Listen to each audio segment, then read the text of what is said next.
Hello all, உங்கள் எல்லாரையும் long வீடியோஸில் பார்த்து ரொம்ப நாள் ஆகுது. எல்லோரும் எப்படி இருக்கீங்க? நல்லா இருப்பீங்கன்னு நான் நம்புகிறேன். ஸோ நான் சூப்பராக இருக்கேன். ஏன் என்னால் லாங் வீடியோஸ் இப்போலாம் முன்னாடி மாதிரி போட முடியல அப்படின்னு கேட்டிங்கன்னா, நான் வந்து நைட் ஷிஃப்ட் போயிட்டு இருக்கேன். அதுதான் ஒரு பெரிய ட்ராபேக்காக இருக்குது. எனக்கு ஷூட் பண்ண முடியல. எனக்கு வந்து வீக் ஆஃப்லேயுமே வந்து செம்ம டயர்டாக ஃபீல் ஆகுது. அந்த 2 நாளுமே எப்படி போகுதுன்னே தெரில. வீட்டில் இருக்க ஒர்க்ஸ்லாம் பார்த்தாலே பெருசாக ஒன்றும் பார்க்க போகிறதில்ல. பட் ஸ்டில் என் ஹஸ்பண்ட் எல்லாத்துக்கும் ஹெல்ப் பண்ணுவாங்க. பட் இருந்தாலுமே வந்து அந்த ட்ரெஸ் எல்லாம் வாஷ் பண்ணி போடுறது, அதுக்கப்புறம் சமைக்கிறது 3 வேளை சமைக்கிறது வீக் ஆஃபில். ஸோ இதுலேயே வந்து எனக்கு டைம் சூப்பராக போயிடுது. அதில் வந்து எப்படி எனக்கு ரெஸ்ட் எடுக்கிறதுக்கே கொஞ்சம் டைம் தான் இருக்கிற மாதிரி ஐ ஃபீல். அதனால தான் வந்து என்னால் முன்னாடி மாதிரி வீக்லி ஒரு லாங் வீடியோவாச்சும் கொஞ்சம் போஸ்ட் பண்ணிகிட்டு இருந்தேன். ஸோ அந்த ஒரு ரீசனால் வந்து இப்போ நைட் ஷிஃப்ட் போனதுக்கப்புறமா பெருசான லாங் வீடியோஸ் வந்து உங்களுக்கு கொடுக்க முடியல. பட் இருந்தாலுமே நான் கன்சிஸ்டண்ட்டாக வந்து உங்களுக்கு ஷார்ட் வீடியோஸ்லாம் போட்டுட்டு தான் இருக்கேன். அண்ட் இந்த வீடியோவில் வந்து நான் லாஸ்ட்டு ஒரு ஷார்ட் வீடியோவில் பார்த்துட்டு என்கிட்ட கமெண்ட்டில் கேட்டிருந்தீங்க அடை தோசை பண்ணுறதுக்கு ரெசிபி சொல்ல சொல்லி. ஸோ அதுக்காக தான் இந்த வீடியோவில் உங்களுக்காக கவர் பண்ணியிருக்கேன். எனக்கு தெரிஞ்ச வழியில் நான் எப்படி பண்ணுவேன் அப்படிங்கிறத உங்கள் கூட ஷேர் பண்ணிக்கிறேன். என் கையில் இருக்க அந்த குட்டி கப்பில் தான் வந்து 1/2 கப் வந்து துவரம்பருப்பு, 1/2 கப் கடலைப்பருப்பு, 1/2 கப் உளுந்து பருப்பு இதெல்லாம் சேர்த்துட்டு அதுக்கப்புறமா அரிசி மட்டும் டபுளாக சேர்த்துக்கிறேன். அப்புறம் கொஞ்சமாக வெந்தயம் வந்து சேர்த்துக்கலாம். இதை சேர்த்து ஒரு 3 hours வந்து ஊற வைக்கிறேன். நான் வந்து கிட்டத்தட்ட இப்போ 4 o'clock ஈவினிங் 4 o'clock வந்து நான் ஊற வைக்கிறேன். ஸோ அது கூட வந்து மிளகா வத்தலும் சேர்த்துக்கோங்க. ஒரு 3 to 4 சேர்த்துக்கோங்க. காரம் ஜாஸ்தி வேணும்னா இன்னும் கொஞ்சம் எக்ஸ்ட்ராவாக சேர்த்துக்கலாம். காரம் கம்மியாக வேணும்னா இன்னும் கொஞ்சம் கம்மியாக கூட சேர்த்துக்கலாம். நான் வந்து ஒரு 4 சேர்த்துக்கிறேன். இதிலே காரம்லாம் பெருசாக தெரியாது, அதனால் 4 சேர்த்துக்கிறேன். ஊற வச்சுட்டு நம்ம ஒரு 3 hours கழித்து வந்து அரைச்சி நம்ம எப்பவும் போல் அடை தோசை வந்து ஊற்றி எடுத்துக்கலாம். 3 hoursங்கிறது 3 hoursலேயே நான் வந்து அரைக்க போகிறதுல ஒரு 8 ஆகிடும். கரெக்டாக 4 hours மேலே தான் நான் வந்து அரைச்சி எடுத்துப்பேன். ஸோ அதனால் எனக்கு வந்து அந்த 1 hour கொஞ்சம் எக்ஸ்ட்ரா ஊற வச்சோன்னா நல்லா பிளெண்ட் ஆகிற மாதிரி இருக்கும். அதனால 1 hour கொஞ்சம் எக்ஸ்ட்ராவே விட்டுருவேன். அதை ஊற வச்சுட்டு ஈவினிங் டைமுங்கிறதுனால கிரேவிங்காக இருந்துச்சு. மார்னிங்கும் நான் வந்து சரியாக சாப்பிடல. நைட் ஷிஃப்ட்னாலே வந்து தூங்குறதுக்கு தான் டைம் சரியாக இருக்குது, சாப்பிட்றதில்ல கரெக்டாக. அதனால் ஈவினிங் சரியான பசியாக இருந்தது. நானே வந்து பால் வாங்கிட்டு வந்துட்டு ப்ரெட்டு வந்து காலைல வாங்கினது இருந்துச்சு. அதை வந்து டோஸ்ட்டாக பண்ணிக்கலாம் அப்படின்னு சொல்லிட்டு என் ஹஸ்பண்டு காலையிலே வந்து அவங்களுக்கு பிரேக்ஃபாஸ்ட்டாக இது தான் கொடுத்தேன். ப்ரெட் டோஸ்ட் மாதிரி பண்ணி 2 எக்கை வந்து நல்லா உடச்சி ஊற்றிட்டு அது கூட குட்டி குட்டியாக கட் பண்ண ஆனியன், அப்புறம் வந்து குட்டி குட்டியாக கட் பண்ண பச்சை மிளகாய், அதுக்கப்புறம் உப்பு, கொஞ்சமாக மஞ்சள் தூள், கொஞ்சமாக வந்து சில்லி தூள் கொஞ்சமாக போட்டுக்கிறேன். ஒரே ஒரு ஸ்பூன் சேர்த்துட்டு அப்படியே நல்லா வந்து அதை பீட் பண்ணிவிட்டு அது கூட நம்ம ப்ரெட்டை வந்து போட்டு பரட்டி எடுத்து பேனில் போட்டு 2 பக்கமும் டோஸ்ட் பண்ணி எடுத்தால் ஒரு சூப்பரான ப்ரெட் டோஸ்ட் வந்து ரெடி ஆகிடும். இதை வந்து மார்னிங் பிரேக்ஃபாஸ்ட்டாகவே என் ஹஸ்பண்ட்கிட்ட தான் கொடுத்தேன். ரொம்ப விரும்பி சாப்பிட்டாங்க. அவங்களுக்கு ரொம்ப பிடிச்சிருந்தது. சூப்பர்டா, அப்படி டிஃப்ரெண்ட்டாக ஏதோ ட்ரை பண்ணியிருக்கேன், ரொம்ப நல்லாயிருக்கு அப்படின்னு சொல்லி பாராட்டிட்டு போனாங்க. அண்ட் நானுமே இன்றைக்கி ஈவினிங் இது தான் சாப்பிட்டேன். செம்ம ஃபில்லிங்காகவும் இருந்துச்சு, டேஸ்ட்டாகவும் இருந்துச்சு. இப்போலாம் நான் முடிஞ்சளவு வந்து ஹெல்த்தியாக தான் சாப்பிட்றேன். டீ காஃபி மோஸ்ட்டாக அவாய்ட் பண்ணிட்டேன். முன்னெல்லாம் டெய்லியுமே டீ காஃபி குடிப்பேன். ஆனால் இப்போ வந்து எப்போயாவது ஒன்ஸ் தான் டீ காஃபி குடிக்கிறேன். நைட் ஷிஃப்ட்டுங்கிறதுனால வேறு வழி இல்லாமல் அவாய்ட் பண்ண முடியாமல் ஒரு நாளைக்கு ஒரு வாட்டி டீ ஆர் காஃபி வந்து எடுத்துக்கிறேன். ஸோ அந்த மாதிரி தான் போயிட்டு இருக்குது. பெருசாக அன்ஹெல்தியாக எதுவுமே நான் எடுத்துக்கிறது இல்லை. ஆயில் அவாய்ட் பண்ணிட்டேன், சுகர் அவாய்ட் பண்ணிட்டேன். முடிஞ்சளவு எதெல்லாம் அவாய்ட் பண்ண முடியுமோ அதெல்லாம் அவாய்ட் பண்ணி தான் சாப்பிட்டுட்ருக்கேன், கொஞ்சம் ஹெல்த்தியாக இருக்கணும் அப்படின்ட்டு. அதனால் இந்த ப்ரெட் டோஸ்ட்டுமே கொஞ்சம் ஹெல்த்தியாக தான் எனக்கு தோணுச்சு. அதனால் இன்றைக்கி ஈவினிங் ஸ்நாக்ஸுமே இது சாப்பிட்றேன்.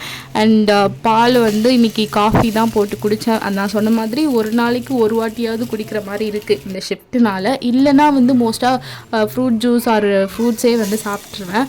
ஏதோ ஒன்று இருக்கிறத சாப்பிடுவேன். ஒரு விஷயம் என்னென்னா, இந்த மாதிரி தனியாக இருக்கும்போது பயங்கர போர் அடிக்கும் என் ஹஸ்பண்ட் இல்லாமல் தனியாக இருக்கிறதுக்கு. அதுவும் வீக் ஆஃப்லாம் அவங்க ஆஃபீஸ் போனதுக்கப்புறமா எனக்கு வீக் ஆஃப், அந்த டேஸில் வந்து எனக்கு வீக் ஆஃப் வந்துச்சுன்னா ரொம்ப ரொம்ப கஷ்டமாக இருக்கும். பட் இருந்தாலும் மேனேஜ் பண்ணி தான் ஆகணும்.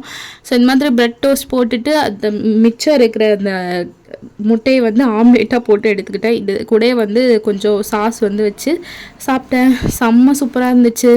அண்ட் ஈவினிங் வந்து ரிலாக்ஸாக போச்சு. நல்லா உட்காந்து டிவி பார்த்துட்டு அதை அப்படியே டீ குடிச்சிட்டு அதை சாப்பிடும்போது பாருங்கள், என் தலை எங்கேயுமே திரும்பாது, அப்படி ரசித்து சாப்பிட்டுட்டு இருந்தேன். கொஞ்சம் வந்து வாய்க்கு ருசியாக சாப்பிடும்போது நல்லா இருக்குல்ல, அதனால தான். சமைக்கிறதுக்கு வந்து எனக்கு ரொம்ப ரொம்ப பிடிக்கும். அதை ரசித்து செய்வேன். டிஃப்ரெண்ட்டாக செய்யணும்னு நினப்பேன்.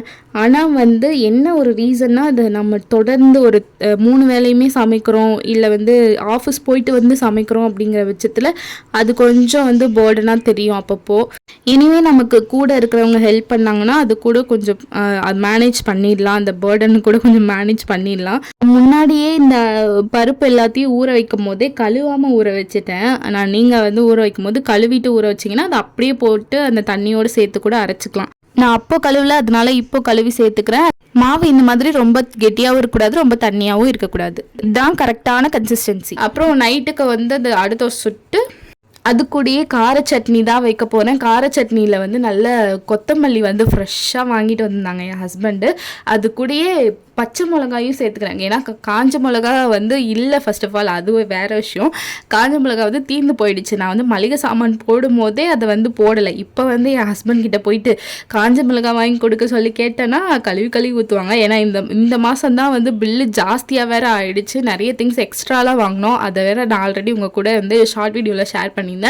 அண்ட் அதனாலேயே வந்து நான் வந்து காஞ்ச மிளகா கேட்காம பச்சை மிளகா மட்டும் வாங்கி கொடுங்க அப்படின்னு சொல்லி வாங்கி அதை வந்து சட்னியில் சேர்க்க போகிறோம். அண்ட் பச்சை மிளகா சேர்க்கும் போது சட்னியுமே வந்து ஒரு மாதிரி ஃப்ளேவர் சூப்பராக இருக்கும். எனக்கு ரொம்ப பிடிக்கும் அந்த பச்சை மிளகா ஃப்ளேவர். அதனாலே இன்றைக்கி சட்னி சூப்பராக வந்தது. அதோட அடுதோசை சுட சுட சாப்பிட்றதுக்கு ரொம்ப அருமையாக இருந்தது. ஆனால் வந்து அடுதோசை வந்து நம்ம எவ்வளோதான் மெலிசாக ஊற்றணும்னு ட்ரை பண்ணால் கூட கொஞ்சம் கெட்டியாக தான் வரும்.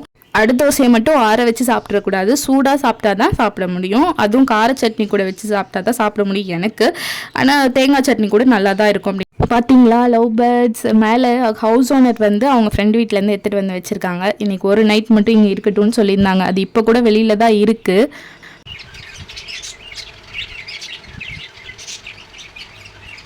நான் உங்ககிட்ட லைட்ஸ் வாங்கியிருந்தேன் அப்படின்னு சொல்லிட்டு லாஸ்ட் வீடியோவில் சொல்லியிருந்தேன் இல்லையா, அதுதான் உங்ககிட்ட காட்ட போகிறேன். And here it is.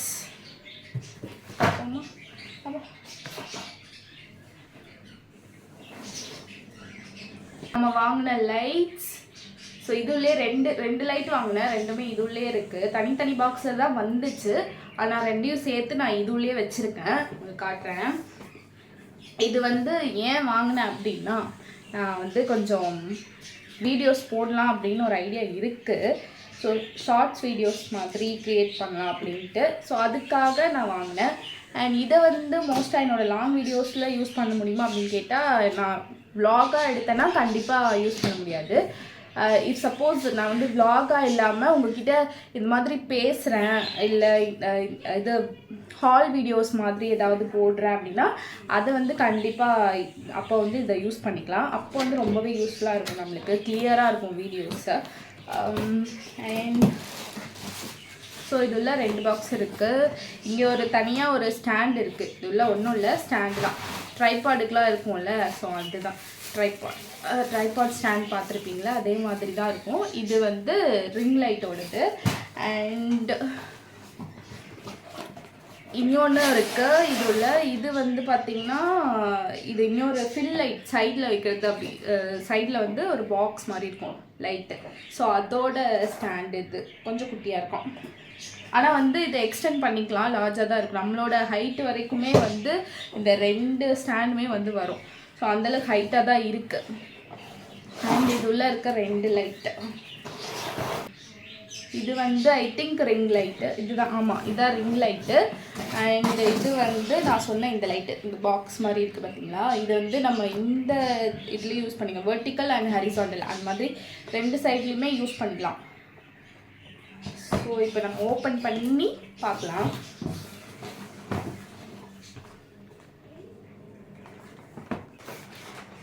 நான் ஆல்ரெடி இதை வந்து ஒரு வாட்டி யூஸ் பண்ணிட்டேன். இதுக்குள்ளே பார்த்தோன்னா மேலே வந்து இந்த மாதிரி எப்படி யூஸ் பண்ணுறது, இது எங்கெல்லாம் கனெக்ட் பண்ணும் அப்படின்னு சொல்லிட்டு எல்லா டீட்டெயில்ஸுமே இதில் கொடுத்துருப்பாங்க. அப்புறம் வந்து பார்த்தா இந்த பாக்ஸ் உள்ள நம்மளுக்கு இங்கே ஒரு ரிமோட் இருக்கா, இதுதான் லைட்டு, விழுந்துற போது. அண்ட் இதான் இது வந்து லைட்டு, இது வந்து ரிமோட்டு. நம்ம வந்து அட்ஜஸ்ட் பண்ணிக்கலாம், நமக்கு எந்த மோடில் வேணுமோ அந்த மோடில் வச்சு செட் பண்ணிக்கலாம். வார்ம் ஆர் இந்த ஒயிட் டோன் 2ல் எதுனா ஒன்று நம்ம வந்து வச்சுக்கலாம். அப்புறம் இது வந்து அந்த மேலே அந்த ஸ்டாண்ட் மேலே மாட்டிட்டு அதுக்கு மேலே வந்து நம்ம இந்த லைட்டை வந்து ஃபிக்ஸ் பண்ணிக்கலாம். அண்ட் இதே மாதிரி இன்னொரு ஹெட்டு கூட கொடுத்துருக்காங்க, அது அந்த சைடில் இருக்குது. அது நான் வந்து யூஸ் பண்ணிகிட்ருக்கேன். இது வந்து சேஃப்டிக்காக கொடுத்துருக்காங்கன்னு நினைக்கிறேன். அது தொலைஞ்சி போச்சுன்னா இல்லை உடஞ்சி போச்சுன்னா இது யூஸ் பண்ணிக்கலான்ட்டு. அப்புறம் இதோட அந்த லைட்லேயே வந்து ஒரு வயர் இருக்கும். இதை வந்து நம்ம எக்ஸ்டென்ஷன் பாக்ஸ் ஒரு ப்ளக் பாயிண்டில் வந்து கனெக்ட் பண்ணிக்கலாம். இதுலேயே வந்து ஒரு ஸ்விட்ச் இருக்கும், ஆன் ஆஃப் ஸ்விட்ச். அதான் இந்த லைட் வந்து இப்படி தான் இருக்குது. ஸோ இது எஃபிஷியண்ட்டாக ஒர்க் ஆகுமா அப்படின்னு கேட்டிங்கன்னா நான் எஸ்ன்னு தான் சொல்லுவேன். ஏன்னா பெருசாக இன்னும் நான் இதை யூஸ் பண்ணி பார்க்கல. பட் நான் யூஸ் ஆகும்னு நினச்சி தான் நான் இதை வந்து வாங்கியிருக்கேன். அண்ட் திஸ் ஒன், இது வந்து நம்ம ரிங் லைட். இது வந்து ஆக்சுவலாக நம்ம சேனல் ஸ்டார்ட் பண்ணுறப்ப, வீடியோ பண்ண ஸ்டார்ட் பண்ணுறப்பயோ வந்து இதெல்லாம் நம்ம வாங்கியிருக்கிறோம். அப்போ வந்து என்னால் இதுக்கெலாம் இன்வெஸ்ட் பண்ண முடியாது. நம்மளால் இந்த ஃபோன் வச்சு எதுவுமே இல்லாமல் சரியான கிளாரிட்டி கூட இல்லை அந்த ஃபோனில். பட் இருந்தாலும் இந்த ஃபோன்லேயே நம்மளால் எந்தளவுக்கு வீடியோஸ் எடுக்க முடியும், போட முடியும், 1K ரீச் பண்ண முடியுதான்னு பார்க்கலாம். அதுக்கப்புறம் எதுனாலும் நம்ம இன்வெஸ்ட் பண்ணிக்கலாம் அப்படின்னு சொல்லிட்டு தான் நான் ஸ்டார்டிங்கில் எதுவுமே இன்வெஸ்ட் பண்ணல யூடியூப்காக. ஸோ அதனால் இவ்வளோ நாள் வெயிட் பண்ணேன். என்னால் எதுவுமே இல்லாமல் ஃபோன் வச்சே வந்து 1K ரீச் பண்ண முடியுது அப்படின்னதுக்கு அப்புறமா தான் ஐ ஸ்டார்டட் இன்வெஸ்டிங். ஸோ இதுக்கு எவ்வளோ ஆயிடுச்சு அப்படின்னு கேட்டிங்கன்னா, ஐ திங்க் அந்த லைட் இதுக்கு முன்னாடி காமிச்சல அது கொஞ்சம் காஸ்ட்லி, 2500 சம்திங். எனக்கு எக்ஸாக்ட் ப்ரைஸ் தெரியல. நான் உங்களுக்கு வந்து கீழே லிங்க்ஸ் கொடுக்குறேன், நீங்கள் செக் பண்ணி பாருங்கள். அண்ட் இந்த லைட்டு இது வந்து 1300 1200 சம்திங். அண்ட் இந்த வார்ம் டோன் அப்புறம் வந்து இந்த ஒயிட் டோன் அப்படி இல்லைன்னா கலராக கூட லைட்ஸ் வருது. ஸோ அந்த மாதிரி கூட நம்ம செட் பண்ணி யூஸ் பண்ணிக்கலாம். இதுலேயே வந்து நமக்கு ஃபோனை வந்து செட் பண்ணிக்கலாம். இந்த மாதிரி அழகாக அட்ஜஸ்ட் பண்ணுற மாதிரி ஒரு இது கொடுத்துருக்காங்க. இதிலே வந்து நம்மளோட ஃபோனை வந்து ஈஸியாக வந்து செட் பண்ணிக்கலாம். இதை வந்து அந்த நான் சொன்னல ஸ்டாண்டில் செட் பண்ணிட்டு நம்ம கனெக்ட் பண்ணிட்டு அதுக்கப்புறமா இதுக்கு ரிமோட்டெல்லாம் கிடையாது. இது இந்த மாதிரி வயர்லேயே கொடுத்துருக்காங்க. எப்படி நம்ம வந்து பிரைட்னஸ் கூட்டுறது, குறைக்கிறது, அதுக்கப்புறம் சேஞ்ச் பண்ணுறது, லைட்ஸ் சேஞ்ச் பண்ணுறது, ஆன் ஆஃப் பண்ணுறது. ஸோ இதுதான் உங்ககிட்ட நான் வந்து காட்டணும்னு நினச்சேன். அது ரீசெண்டாக நான் வாங்கினது யூடியூப்காக. இப்போ வந்து நான் ஏன் இந்த பாக்ஸ் எல்லாம் வந்து பிரித்து உங்ககிட்ட காட்டுறேன் அப்படின்னா, சும்மாலாம் இல்லை, அடுத்து எதுனா வீடியோ எடுக்கணும். வெளில எடுத்தாச்சு, அதுக்கப்புறம் எதுனா வீடியோ எடுக்கணும். ஸோ எதுனா வீடியோ எடுக்கலாம் யோசிச்சுட்டு, சாப்பிட்டுட்டு பசிக்குது சாப்பிட்டுட்டு யோசிச்சுட்டு அதுக்கப்புறமா இந்த லைட்டை ஃபிக்ஸ் பண்ணி நான் எதனா வீடியோ எடுக்கலாம். இல்லைனா கண்டிப்பாக வெளில எடுத்து உங்ககிட்ட காட்டியிருக்க மாட்டேன். நான் வந்து யூடியூப் ஸ்டார்ட் பண்ணும்போது இதெல்லாம் வாங்கணுங்கிற ஐடியாவே எனக்கு கிடையாது. வாங்கணுன்னே ஃபர்ஸ்ட் ஆஃப் ஆல் தெரியாது. இருக்கிறத வச்சு ஸ்டார்ட் பண்ணலான்னு பண்ணதுக்கு அப்புறமா அதுக்கப்புறம் ஓகே இதெல்லாம் இருக்குது போலன்னு தெரிஞ்சுக்கிட்டதுக்கப்புறமா வாங்கணும்னு ஒரு ஐடியா வந்துச்சு அப்படின்னு கேட்டிங்களா, வரல. இது நம்ம 1K ரீச் பண்ணதுக்கு அப்புறமா எதாக இருந்தாலும் பார்த்துக்கலாம். அது வரைக்கும் எதுவுமே பெருசாக இன்வெஸ்ட் பண்ண வேணாம் அப்படிங்கிற ஒரு ஐடியாவில் தான் இருந்தேன். இதுக்கு முன்னாடி ஒரே ஒரு மைக் வாங்கியிருந்தேன். ஐ திங்க் அது வந்து 800 1000 அந்த ரேஞ்சில். இதுக்கு முன்னாடி ஷேர் பண்ணியிருப்பேன்னு நினைக்கிறேன் ஏதோ ஒரு ஷார்ட் வீடியோவில், எனக்கு சரியாக ஞாபகம் இல்லை. ஸோ அது மட்டும்தான் நான் வந்து யூடியூப்க்கு அந்த மைக் வாங்கினது மட்டும்தான் இன்வெஸ்டிங் அப்படின்னு பார்த்தா பிஃபோர் 1K. அதுக்கப்புறமா இந்த லைட்ஸ் வாங்கியிருக்கோம். ஸோ ஆல்ரெடி உங்கள் எல்லாருக்குமே தேங்க்யூ சொல்லி ஒரு வீடியோ போட்டிருக்கேன். இருந்தாலும் இந்த வீடியோலையும் உங்கள் எல்லாருக்குமே ரொம்ப ரொம்ப நன்றி. நம்ம அடுத்த வீடியோவில் மீட் பண்ணலாம். பாய்.